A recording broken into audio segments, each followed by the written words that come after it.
The for loop is another type of loop in Python, just like other programming languages like C, C++, Java, etc. And the for loop in idea is very similar to the for loop you find in other languages, except for small syntactical changes. It also has its own interesting differences compared to other languages. For those of you who don't know for loop in other programming languages, this is exactly like a while loop with slight differences, right? It effectively does the same thing that your while loop would do, but with some advantages. So let's look at it. So this is the syntax of the for loop. For is a keyword, right? You have your semicolon here. This is the body of your for loop, and in is a keyword here. So element in sequence. We'll see an example so that it will be much cleaner and clearer for you. So let's take again. This is the flowchart for those of you who are interested in flowcharts. But let's go see an example that will make it much cleaner and clearer for all of us. So this is exactly the same example. This is finding the product of numbers in a list. So we saw this example in while loop, right? This is exactly, it produces the same output, but using the for loop instead of the while loop. Okay, so let's go see it. Okay, my list has 5 items, 0, 1, 2, 3, 4. My product is initialized to 1. Here, if you see this, what I'm doing here is I'm iterating over the list, which means, say, let's look at it. For ELE stands for element here, for element in list with a semicolon, with a colon here. So what it's doing is, for each element in the list, multiply product, run this line. This line is nothing but product equals to product multiplied by ELE, right? So very simple, very simple. Here, the moment you do this, what happens here is your element, your ELE will take a value of 10 first, then it will take a value of 20 as part of the iteration. Then it will take a value of 30 and so on and so forth till the last element. The last element is 50, right? So this is how, these are the values that your ELE will take. This is basically your ELE is iterating over this list. First ELE will be here, will take this value, then it will take this value, then it will take this value, then the next, then the last. So this type of writing code, remember when we wrote it using while loop, we actually initialized index equals to 0 here, right? And in the loop itself, we said index plus equals to 1. And we saw that if you forget this line in the while loop, you're going to go into an infinite loop. For loop is much more crisper, much more cleaner way of writing it. Of course, whenever you say for every element in the list, this seems much more easy to read, and you'll not get into the errors of infinite loops if you do not increment and things like that. So for loop is a much more crisper way of doing the same thing that while loop can do. Everything that while loop can do, you can do it with for loop and vice versa. Except that in the while loop, if you forget that increment statement, you could easily go into an infinite loop. Such a statement is less likely to happen in the for loop, especially in for loops like this, right? So if you execute, let's execute this. Let's quickly execute this and see if it's running through properly. Yes, it's running through perfectly. All right. Now, so this is called iterating over a list. This example, because your ELE is iterating through each element in the list, right? One after the other in sequence. There's a very interesting function called range function in Python. Let's see an example. So if I say for I in range 10, what it does is, the moment you say range 10, it will go from numbers of 0, 1, 2, so on, so forth till 9. Range 10 does not produce a list. It just iterates. This is basically what it's doing here is, every time I come back to this line, it will create the next item in this list. Okay, but it's not explicitly creating the list. So you're saving space here, right? By not creating the explicit list. But you can think of it like this. Whenever you have I in range 10, I will first be equal to 0, then 1, then 2, so on, so forth, finally 9, which is 10 minus 1. So range is extremely widely popular and extremely widely used for loops in Python. So let's take a slightly different example. So here what did we do? We just said range 10. Range 10 means it's going from 0 to 9, right? 0, 1, 2, so on, so forth, 8, 9. What if I want a slightly different ordering? So imagine if I write my range function like this, right? What it would do? It would start with 1. It would go up to 20. Okay, this is my start. This is my end. Okay, and this is called the step size. Basically, whenever I have to increment I, if my step size is 2, what I'll do is I'll go from 1, I'll add 2, which is 3. For 3, I'll add 2 again, which is 5, so on and so forth. So this in C is like this: for I equals to 1, I less than 20, I plus equals to 2. This is what you're representing with 2. So for those of you who know C, this is how it will look like exactly. This is exactly what it will look like. So for example, if I change, so the printing of this, when you see the print of it, it's going from 1 to 19. So let's change this slightly. So if I go here and if I say 1, right, it will print all the numbers up to 19. So this is exactly like range of 20 plus 1. Oh, sorry, range of 20, but range of 20 will start from 0, right? So it's not exactly equal to range of 20, because if I say range of 20, it will go from 0 to 19, right? But if I say range 1 comma 20 comma 1, it will go from 1 up to 19. So this is the start, this is the end, and this is the step size. So for those of you who know C, this is exactly like the for loop that I wrote. For I equals to start, I less than end, I plus equals to step size. For those of you who know C, C++, Java, this is exactly equivalent to that, right? So those of you who don't know, don't worry, you got the sense of it, you got the gist of it here. So let's go and change this to, let's say 5. If I do 5, what happens, right? So I am starting with 1. Okay, what if I start with 0? Let's see this small variation here.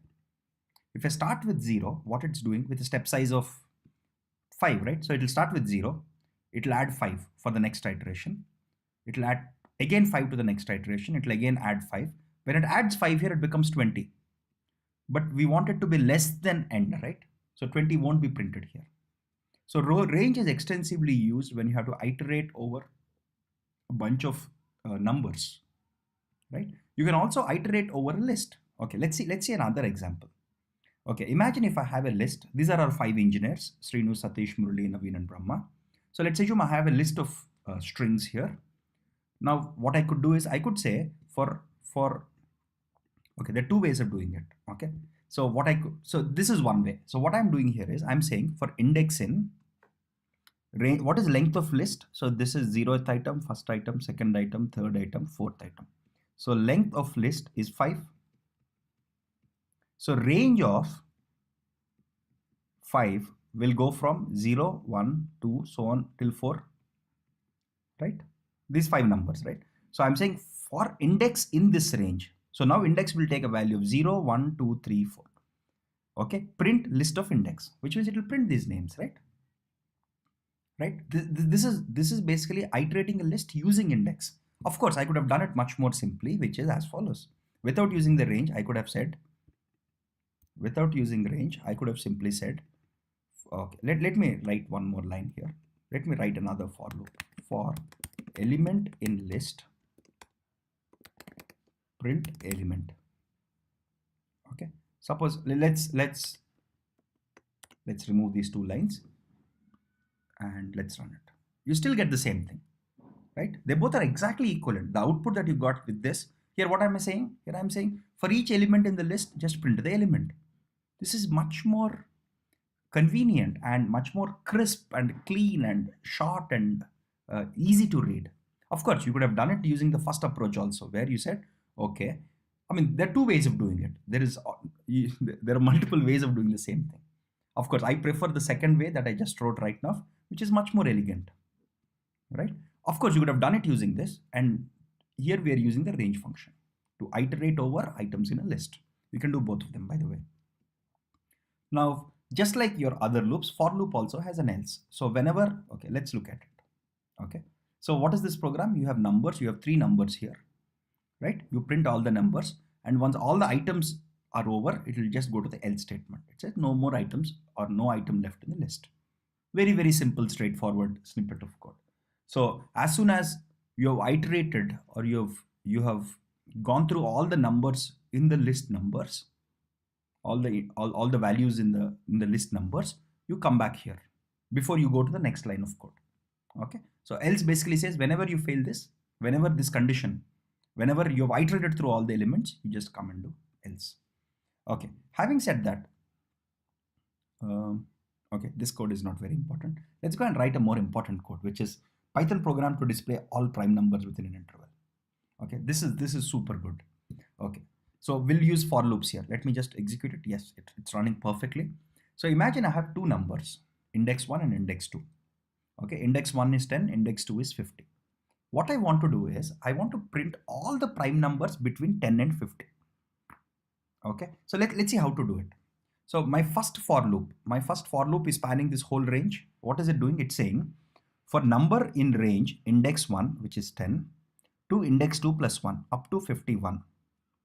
Okay, range 10 comma 51 will go from 10, 11, 12, so on till 50. If you want it to go till 50, you have to give a value of 51 here. So this for loop here, this for loop with the iterator or with the value num being iterated on is going from 10 to 51. Okay, so just write it.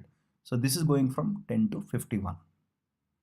Okay, it's saying if number is greater than 1, yes, it is greater than 1, right? Because you're going from 10 to 50, right? If it's not greater than 1, of course, 1 is a prime number, obviously. Negative numbers can't be prime numbers. They have to be positive integers, right? So one is not taken into consideration.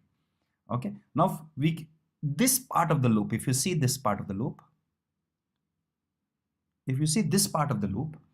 this is exactly like your while loop, if you think about it, where we are saying, given this number, so we have a number num. Now what we want to determine is num prime or not? That's what we're trying to do in this part.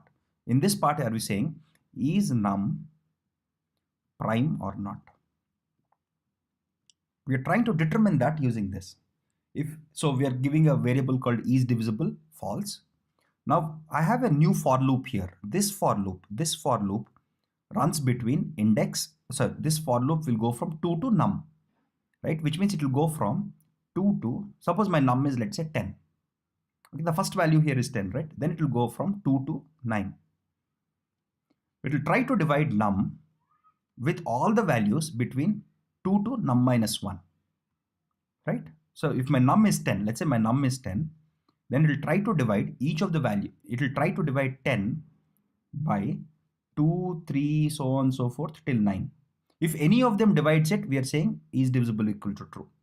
And if it's not divisible, only then we print the number, or else we don't print the number, right? So this outer for loop, this is called a nested for loop, because we have a for loop, we have this for loop. So we have this for loop inside this for loop, right? So this is called a nested for loop. So this outer loop is going from numbers from 10 to 50, from 10 to 50, sorry. From 10 to 50, not 51. Okay, so 10, 11, 12, so on, so on, till 50, including 50. Okay, the inner loop is saying, given any number here, is it prime or not? And this logic is exactly like determining whether a number is prime or not, except that we are implementing it using for loop rather than while loop. So I strongly recommend you to understand this line, to understand this code, be patient, go through it line by line till the time you digest the whole idea.